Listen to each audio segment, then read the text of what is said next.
Smile welcome. आजपासून सुरू होणाऱ्या आपल्या रेकी लेवल 1च्या बॅच मध्ये मी डॉक्टर मंजुषा तांडेकर आपणा सगळ्यांचं खूप खूप स्वागत करते. Welcome welcome welcome you all. कशा आहात सगळे? क्लासमध्ये उपस्थित सध्या 212 लोक आहेत. कसे आहेत? How are you?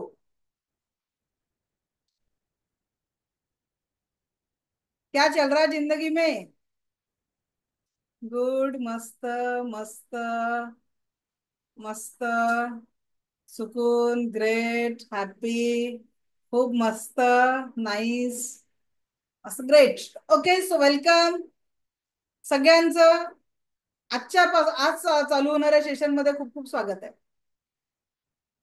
चल, सुरू करण्याच्या आधी जरा मी काही लोकांना प्रश्न विचारते, एक दोन.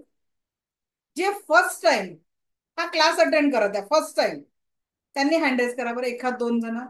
Those are coming first time to listen me. कोण आहे पहिल्यांदा हा क्लास अटेंड करणारे? एनीवन? रश्मी मॅडम, अनम्यूट करा. हॅलो, नमस्ते. नमस्ते. कुठून आहात मॅडम? पुणे. ओके, सो 10 दिवसांचं सेशन आहे, कल्पना आहे का आपल्याला? हो, मी आज वाचलं, जेव्हा ग्रुप जॉईन केला त्याच्यात मी वाचलं. अच्छा, 10 दिवस यायचं आहे. हो, येस. मी मी क्लास तिथे फ्री मध्ये लिहिलेला आहे, तेही वाचलं असेल. येस. मी ऑफकोर्स. आता सांगते की हा क्लास मुळीच फ्री नाहीये. हो, अगदी घ्यायलाही नको. हा क्लास मुळीच फ्री मध्ये नाहीये. जाहिरात 100% खोटी केली होती मी. कारण या क्लासची इन्व्हेस्टमेंट तुम्हाला खूप मोठी आहे. हम्म. इन्व्हेस्टमेंट काय आहे? तुमच्या वेळेची आणि आमच्या वेळेची. नाही, वेळेपेक्षाही महत्वाचं आहे. जीवाची. सगळे लोक जिवंत आहेत ना इथे क्लासला उपस्थित? किती लोकांचा हृदयाकडे थोडासा हातबीत गेला, श्वास चालू आहे की नाही? चला, जिवंत असलेल्या सगळ्या लोकांनी व्हिडिओ ऑन करून हँड त्याचे दोन्ही हात दाखवा की हम अभी जिंदा आहे. Very good. सगळ्या जिवंत लोकांचे दोन्ही हात मला दिसतात. मला पण गॅरंटी आहे मी जिवंत आहे, तर माझे हात पण असे आहेत. यस. Okay, yes. चला. आता लक्षात घ्या, सगळ्या जिवंत असलेल्या लोकांनी मी सांगते म्हणून श्वास घ्यायचा आहे. ओके. 2 श्वास घ्यायचे आहेत आणि 2 श्वास सोडायचे. चला, श्वास घ्या, श्वास सोडा, परत एक श्वास घ्या, एक श्वास सोडा. चला, घेतलेले 2 श्वास आणि त्याला लागलेला वेळ वापस आणा. आहे कुणाकडे तरी ताकद? घेतलेले 2 श्वास, त्याला लागलेला वेळ वापस आणू शकणार आहे का कुणी? नाही. मग लक्षात घ्या, तुमच्या 10 दिवसातील 10 तासांच्या श्वासांची किंमत तुम्ही या क्लाससाठी मोजणार आहे, जी पैशानी मोजल्या जाऊ शकत नाही. खूप मोठी इन्व्हेस्टमेंट आहे या क्लासची जी तुम्ही करणार आहे. आता सांगा कोण कमिटेड आहे खरोखर या 10 तासांच्या श्वासांची कमिटमेंट देण्याला? 10 तासांचे श्वास, 10 दिवसातील 10 तासांच्या श्वासांची कमिटमेंट मला हवी आहे. मला 1 रुपया नको. ग्रेट. ज्यांनी दोन्ही हात दाखवले, so they are ready and welcome. लगेच करूया. अभिनंदन. पण एक आहे, आजचं जर एक मी तुम्हाला मागणार आहे तुमच्याकडनं. आजचं जर का हे सेशन तुम्हाला आवडलं, आपलं सेशन 10 दिवसांचं आहे, पण जर का तुम्हाला आजचं सेशन आवडलं तर तुम्हाला एक काम करायचंय. तो सलमान खानचा एक मूवी होता ना, ज्याच्यात तो म्हणतो की अगर एक अच्छी चीज 3 लोगों को एक व्यक्ती ने भी स्प्रेड कर दी तर त्या 3 लोकांच्या जीवनात बदल होईल. तर तसं जर का तुम्हाला आजचं सेशन ऐकून थोडं जरी 1% जरी पॉझिटिव्हिटी तुम्हाला वाटली, 5% जर पॉझिटिव्हिटी तुम्हाला वाटली, तर नक्की तुमच्याच सारखे जे आनंदाच्या शोधात आहे, जीवनामध्ये कुठेतरी स्ट्रगल मध्ये आहेत, तणावात आहे, त्यांच्या जीवनामध्ये तो आनंद पोहोचवण्यासाठी तुम्ही आपली लिंक त्यांना शेअर कराल. शुअर. कारण अनेक लोकांच्या जीवनामध्ये बदल झाल्यानंतर हा विश्वास, लिटरली सांगते की मी काही खूप दानीबिनी व्यक्ती नव्हती आधी. इथे बसलेल्या उपस्थित प्रत्येकाच्या सारखे स्वतःच्याच जीवनामध्ये आनंद निर्माण करण्यासाठी मी रेकीत आली होती. आजपर्यंत डेवनला मी कधी सांगितलं नाही. म्हणजे सगळ्यांना माहितीये की मी शेवटच्या दिवशीपर्यंत मी कोण आहे, कुठे आहे, काही सांगायला वेळ नसतो. आणि ते मी आजही सांगणार नाही. फक्त एवढं सांगते की आज हे फ्री सेशन घेण्याचं कारण काय. कारण मी आज त्या तत्वावर जगत आहे जिथे मला माहिती आहे प्रत्येकाचं जीवन, जो बाळ जन्माला येतो तो येतो तेव्हा त्याची हाताची मूठ बांधलेली असते आणि जाताना हात रिते झालेला असतो. आणि कितीही कमवलं, काही कमवलं, शेवटी जो कपाळावर एक रुपयाचा सिक्का लावतात ना, तो पण सोबत नाही. जातं. ते फक्त आपल्या जीवनाचा आनंद, आपले चांगले अनुभव आणि त्याच ऊर्जांसोबत आपलं पुढचं जीवन असतं. आणि माझ्या जीवनामध्ये मला जे जे पाहिजे होतं, प्रत्येक स्वप्न मी पूर्ण केलं. कारण मी तो स्ट्रगल पाहिला की मला माझ्या 1000 रुपयाची गरज पूर्ण करायला दुसऱ्यांवर निर्भर राहावं लागत होतं, कुणाला तरी उधार मागावं लागत होतं. लेव्हल 1ची फी सुद्धा माझ्या एका मैत्रिणीने भरले, जे आज माझं पुस्तक अमेझॉनवर नंबर 1 बेस्ट सेलिंगवर राहिलेलं आहे. त्या पुस्तकात मी तिचा उल्लेख केलेला आहे की लेव्हल 1ची फी भरायलाही माझ्याकडे पैसे नव्हते. माझ्या एका मैत्रिणीने ते 2000 रुपये त्यावेळेस भरलेले होते आणि मी तिला टप्प्याटप्प्याने 500-1000 करत 4-5 महिन्यात ते पैसे फेडले होते. पण माझ्यासारखी गरज असणारे की जे जीवनात आनंदाचा शोध घेत आहेत आणि त्यांचं पैशामुळे अडू नये म्हणून लिटरली सुरुवातीला जोपर्यंत मलाही अर्न करायचं होतं, माझी या रेकी लेव्हल 1च्या कोर्सची फी 3000 होती, लेव्हल 2ची 4000 होती, लेव्हल 3ची 5000 होती, अशी माझा टोटल 12000चा कोर्स होता. पण आता मी ही लेव्हल 1 पूर्णपणे 10 दिवसांची टोटली फ्री देत आहे. ते एवढ्याचसाठी की माझ्यासारखे जे आनंदाच्या शोधात आहे त्यांच्या जीवनामध्ये ती आनंदाची सुरुवात करा. आणि म्हणून हा सेशन 10 दिवसांचा फ्री आहे. पण कसं असतं ना, फ्री मध्ये मिळतं त्याची किंमत नसते. म्हणून मी तुम्हाला त्याची किंमत सांगितली की आर्थिक किंमतच प्रत्येक वेळेस मोजल्या जात नाही. तर सगळ्यात महत्वाचं आहे तुमच्या जीवनातला जे कमिटमेंट आहे, आनंद आहे, त्याला कुठलीच किंमत नाही आहे.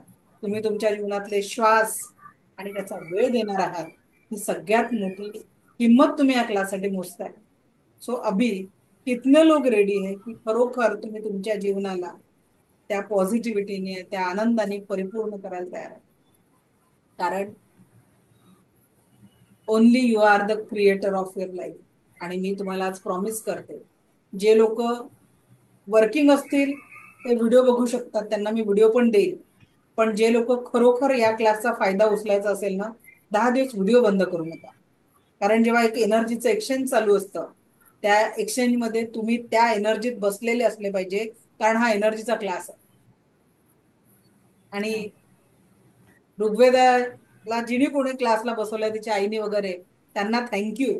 कारण मुलांना मोबाईल आणि गेमच्या नादात बसवण्यापेक्षा काहीतरी सकारात्मक ऊर्जा शिकण्यासाठी तिच्या आईने पाठवलेलं आहे.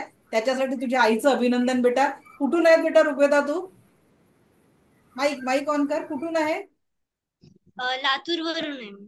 आणि तुला क्लासला कुणी बसायला सांगितलं? ऍक्च्युली मी आत्याचं बघून बसले. अच्छा, आत्याचं बघून बसले का? तर मग आत्याला थँक्यू म्हणायचं. कारण खरोखर या कमी वयामध्ये जर या पॉझिटिव्ह ऊर्जा तुम्ही तुमच्या घरच्यांना, मुलांपर्यंत पोहोचत आहे. कारण आज मोबाईल आणि या सगळ्या याच्यामध्ये मुलांमध्ये जी नकारात्मकता झालेली आहे. Thank you madam. मी मधुरा चंद्रात्रे, लातूर. ओके, चला, अभिनंदन की तुम्ही तिला क्लासला बसवलेलं आहे. कारण एक पॉझिटिव्ह ऊर्जा इथून नक्कीच मुलं घेऊन जातात. आणि जीवनामध्ये जे तुम्हाला टेन्शन असतं मुलांप्रती, आज आमच्या क्लासमध्ये एक छोटासा वेदांत आहे, एक नभा आहे, जे लहान वयाचे विद्यार्थी आहेत पण ते खूप सक्सेसफुल हिलर आहेत त्यांच्या लाईफमध्ये. 13-14 वर्षाचे मुलं आहेत, but they are the healers नाव. आपल्या आई वडिलांना हील करतात आहे ते. आणि त्यांची पॉझिटिव्हिटी आणि त्यांची बोलण्यातली मॅच्युरिटी जर तुम्ही ऐकाल ना, तर आपल्यालाच वाटतं की आपल्या मुलांमध्ये मॅच्युरिटी नाही. सो म्हणून ऋग्वेदाला ज्यांनी बसवलं, मधुरा म्हणून तुमचं थँक्यू. कारण खरोखर या सेशनची गरज 2-4 दिवस जरी तुम्ही अटेंड केलं तरी सुद्धा लाईफ मध्ये ट्रान्सफॉर्मेशन होतं. सो अभिनंदन त्याच्यासाठी. So great.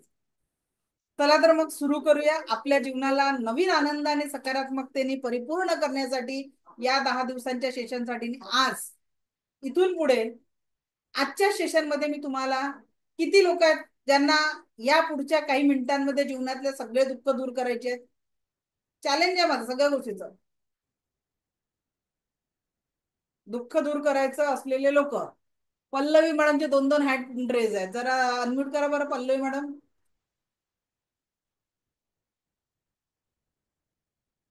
ओके. नमस्ते. चला, आता मी काही प्रश्न तुम्हाला विचार. आयुष्यामध्ये दुःख आहे असं वाटतं का तुम्हाला? हो, म्हणजे प्रत्येकाच्याच याच्यात असतं. तुम्ही त्याला कुठल्या प्रकारे घेता हे सगळ्यात महत्वाचं आहे, की कारण तुमचा अप्रोच कसा आहे. अच्छा. असं तर कोणीच नाही आहे की सगळेजण आनंदात असतील, असं कोणीच नसतं. तुम्ही कुठून आहात? मी नागपूर. नागपूर. नागपूर की लातूर? नागपूर नागपूर. अच्छा, माझं माहेर आहे नागपूर. चला, ओके, हो. स्वागत आहे. चला, तर आता आपण एक चांगलं एक प्रॅक्टिकल करू. मी पुढच्या 5 मिनिटात सगळ्यांनी हे प्रॅक्टिकल करायचंय. फक्त आता व्हॉलेंटियर म्हणून आपल्याकडे आपण पल्लवी मॅडमला घेतलेलं आहे. तर पुढच्या 5 मिनिटामध्ये मी सिद्ध करून देणार आहे की पल्लवी मॅडम या जगात आनंदी व्यक्ती आहे. ठीक आहे? चॅलेंज घ्यायचं पल्लवी मॅडम? पल्लवी मॅडमचं नेट गेलं वाटतं. पल्लवी मॅडम चॅलेंज घ्यायला रेडी आहेत का? तोपर्यंत एनिवन आलं नेट? Okay, great. चला पल्लवी मॅडम, माझ्याकडे एक ऑफर आहे. आवाज नाही येते मॅडम तुमचा.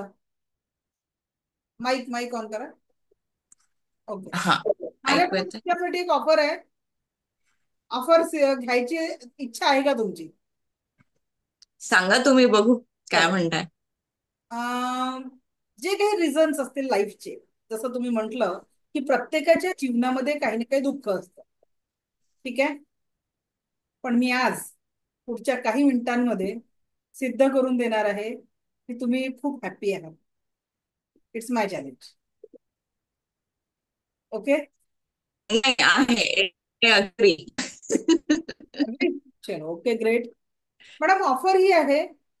मी ना तुम्हाला 5 करोड रुपये द्यायला तयार आहे. 5 CR. पण त्याच्यासाठी ना मला फक्त तुमचे डोळे हवे आहेत.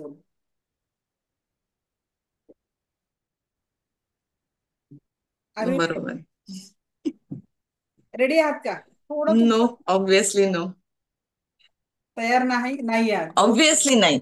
नाही ना? मग एक हात.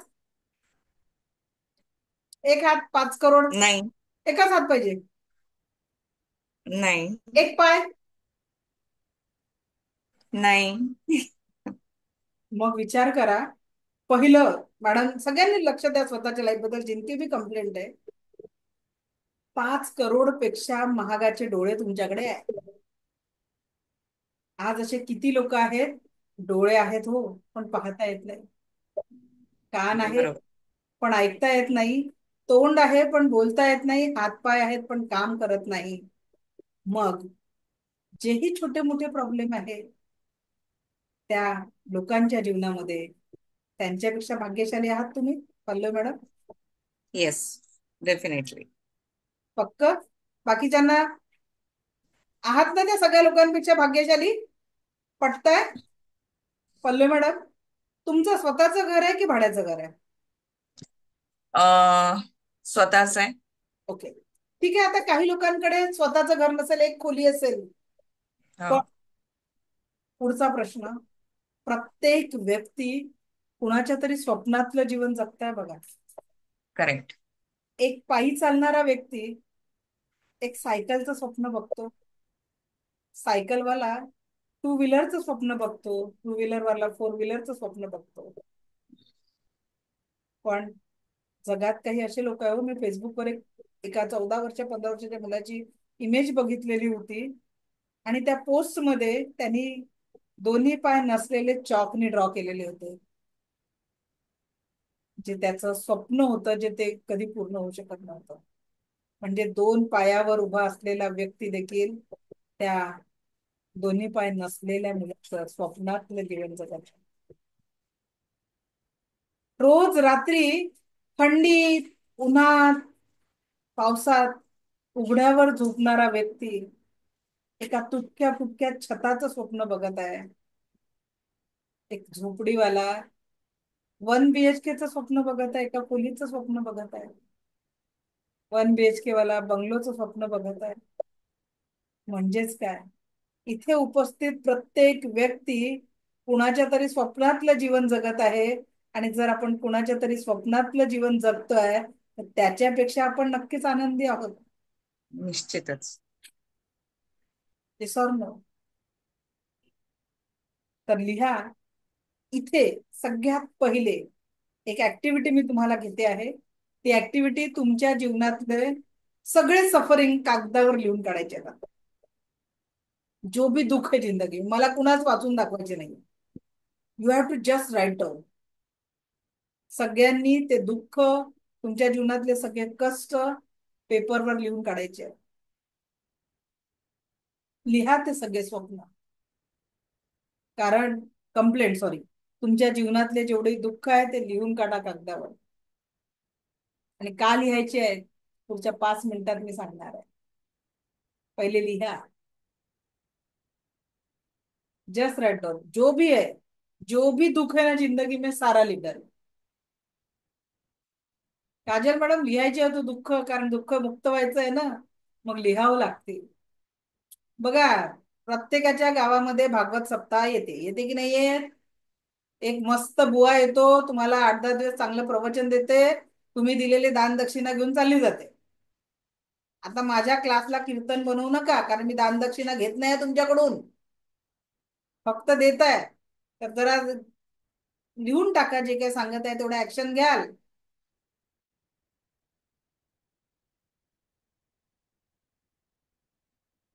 लिहा लिहा लिहा. जो भी कंप्लेंट है लिखो. जितनी भी जिंदगी में कंप्लेंट है जरा पेजवर लिहा, मधलं पान फाडावं लागेल नाही का. सारी कंप्लेंट्स लिख डालो.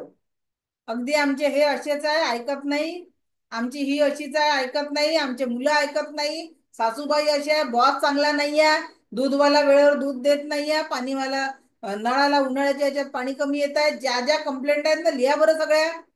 एक भी कंप्लेंट बचनी नहीं चाहिए उस पेपर पे. आज लिखो. जे लोक व्हिडिओ बंद करून बुवाचं कीर्तन ऐकून राहिले त्या सगळ्यांचं वेलकम. सिर्फ मुझे सुनने से बदलाव नहीं होने वाला है. Only your action can change your life.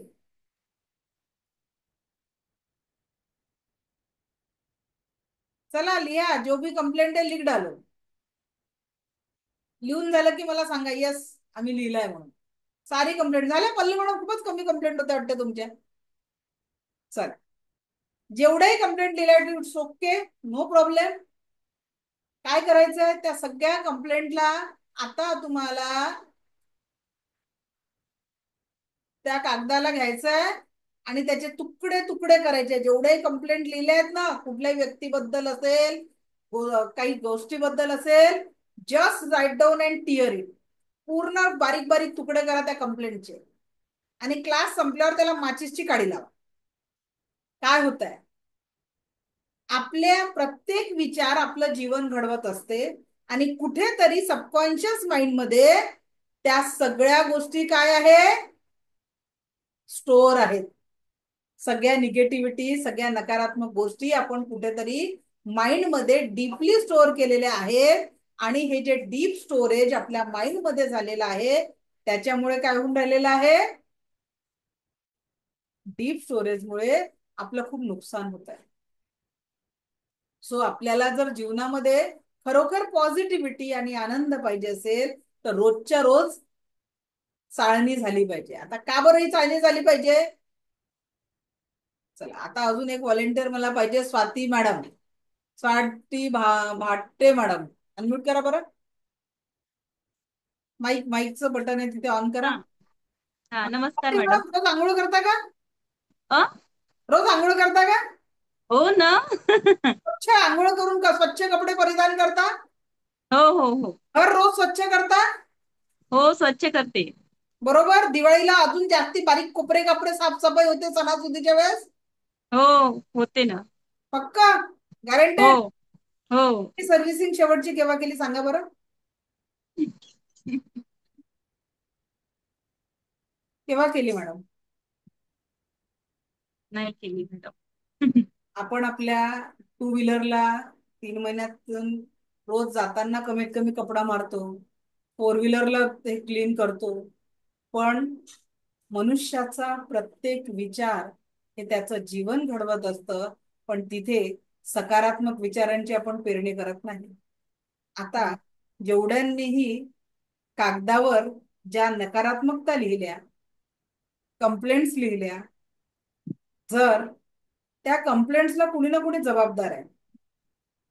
त्या व्यक्तीने तुमच्या जीवनात 8 वर्ष आधी, 10 वर्ष आधी कधीतरी त्रास दिलेला आहे, त्या व्यक्तीची आठवण त्या कागदावर आहे की नाही? आणि जेव्हा त्या घटना समोर येतात, जेव्हा तो व्यक्ती समोर येतो, तर अगदी त्या 8-10 वर्ष आधी जुनी त्यांनी वागलेलं वाईट सगळं समोर येतं की नाही येत? हो, येतं येतं. म्हणजेच काय, आता विचार करा, मोठे मोठे आजार जेव्हा होतात त्याचं सुद्धा कारण काय असतं? विचार. अच्छा, इथे बसलेल्या आता क्लासमध्ये किती लोक आहेत सध्या? 290 लोक. 290 पैकी किती लोकांना बीपी शुगर आहे? जरा हात वर करा बरं. बीपी शुगर कुणा कुणाला आहे?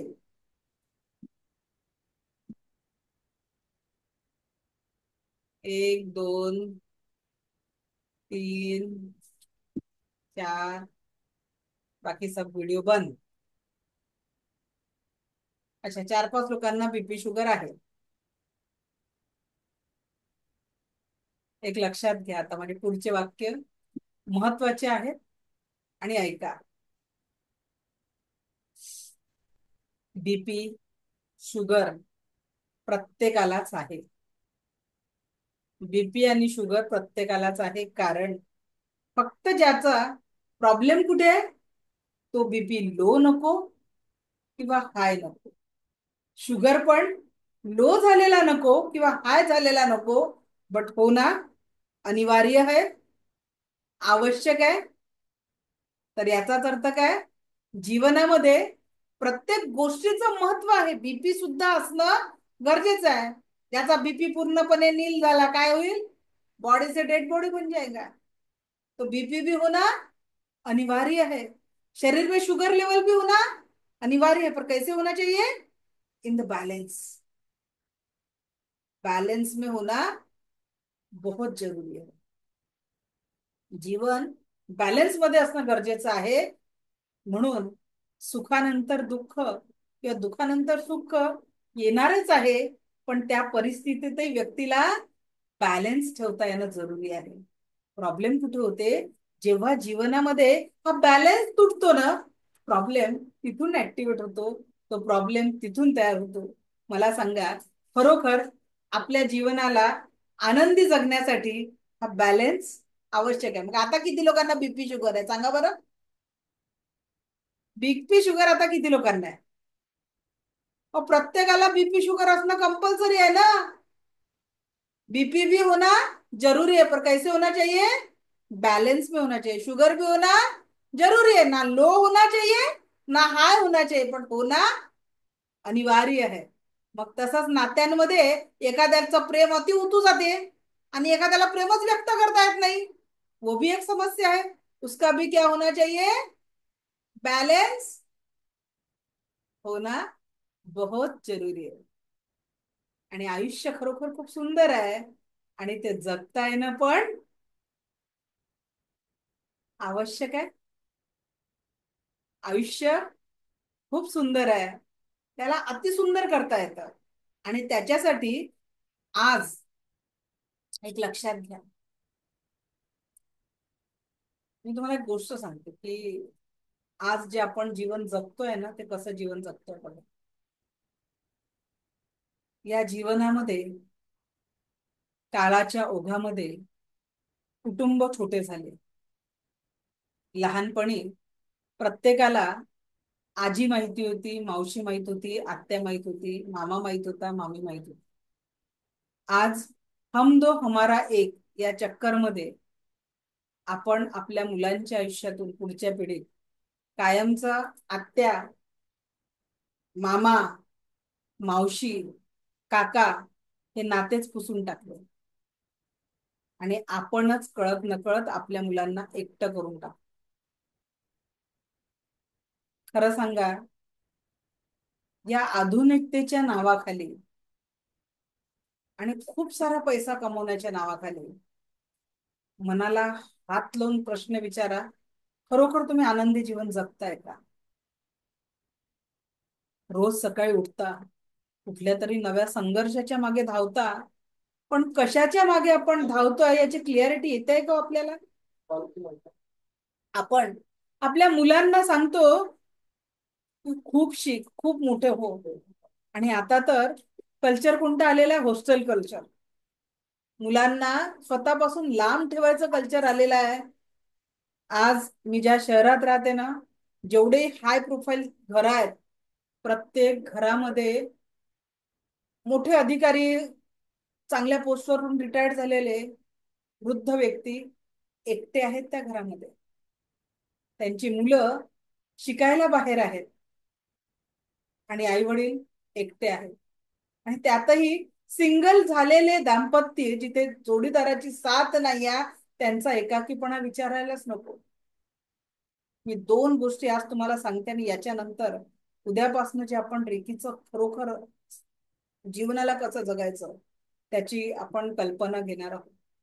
एक प्रश्न सगळ्यांनी स्वतःला विचारा. मी 2, एक पत्र आणि एक रिअल स्टोरी तुम्हाला सांगते.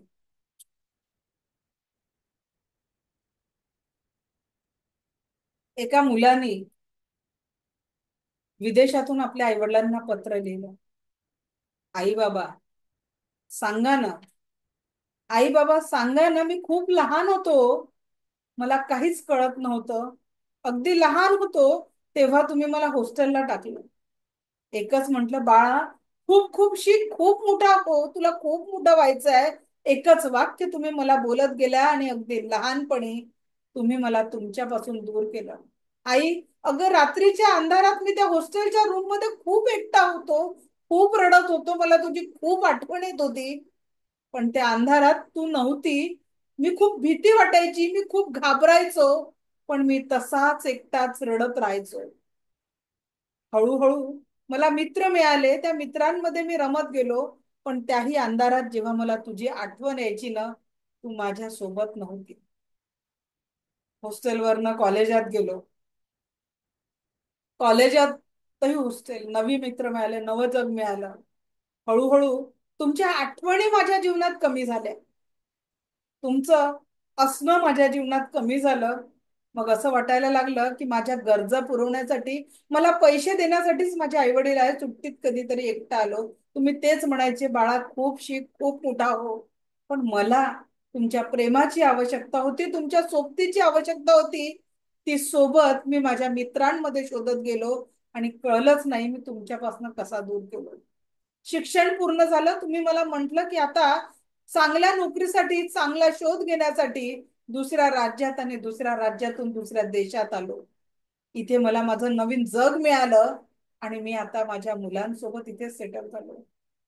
सांगा ना आई बाबा, खरंच सांगा की माझी चूक काय होती की मला तुम्ही एवढं दूर केलं आणि आज कितीही इच्छा असून मी तुमच्या मदतीला येऊ शकत नाही. माझी चूक काय होती? मी खूप एकटा पडलो. आज मला इच्छा असूनही मी तुमच्या मदतीला येऊ शकत नाही. मला सांगा, आपण आपल्या मुलांना कुठल्या विश्वास आणि कुठल्या जगात जगवतो आहे? खरोखर सांगा, एवढी गरज आहे का हो? कसंही जगलं तरी एक दिवस आयुष्य संपणार आहे. बाळ जेव्हा जन्माला येतो तेव्हा हाताची मूठ बांधलेली असते, जाताना प्रत्येकाचे हात रिते झालेले असतात. इथून एवढा प्रवास म्हणजे हे आयुष्य आहे आणि हे आयुष्य जगत असताना विचार करा की आपणच आपल्या त्या इवलाच्या मुलांना आपल्यापासून दूर करतो आणि हळूहळू ते मनाने दूर होतात आणि मग म्हणतो की आपले मुलं आपला सांभाळ करत नाही. एक लक्षात घ्या, आजच्या या जगामध्ये कुठल्याही शेतकऱ्याचा किंवा मजुराचा आई वडील वृद्धाश्रमात नाही आहे. वृद्धाश्रमात आहे तर आपल्यासारख्या हायली क्वालिफाईड चांगल्या लोकांची मुलं हॉस्टेलमध्ये आणि आई वडील वृद्धाश्रमात आहे. Yes or no? काय वाटत? Is it reality? कुणी केली या समाजाची निर्मिती? कशाच्या मागे धावत होतो आपण? कुठल्या स्पर्धेत मुलांना टाकलेलं होतं? ते एवढूस लेकरू, एक क्लास झाला नाही तर दुसरी ऍक्टिव्हिटी, दुसऱ्या ऍक्टिव्हिटी नंतर अरे त्याचं लहानपण तुम्ही संपवून टाकलेलं आहे. मला सांगा की एका मार्कलिस्ट वरनं तुम्ही कुणाची तरी गुणवत्ता तपासू शकता का? पण आपण आपल्या मुलांना त्या कॉम्पिटिशन मध्ये टाकून त्याचं जगणं खुलणं सगळं हे करून टाकलं आणि मोठं झाल्यावर म्हणतो की का रे, तुझ्यासाठी आम्ही एवढं केलं, तू आमचा साधा सांभाळ करू शकत नाही. आपण दोष मुलांनाच देतो, पण त्यांना लहानाचं मोठं करत असताना खरोखर आपण त्यांच्याशी तो सहभावनापूर्वक संवाद करतो का? दुसरं उदाहरण तुम्हाला सांगते, रिअल स्टोरी आहे आमच्या शहरात घडलेली. 3 मजली मोठं घर, पती पत्नी 2 मुलं, क्लास 1 अधिकारी होते, मुलांना सगळ्या फॅसिलिटी दिल्या आणि त्यांनी तेच केलं, बाळा शिक, खूप मोठा हो, खूप मोठा हो, असं ते मुलाला म्हणत गेले. आणि म्हणता म्हणता काय झालं, दोन्ही मुलं फॉरेनला गेले, लग्न झालं आणि एक दिवस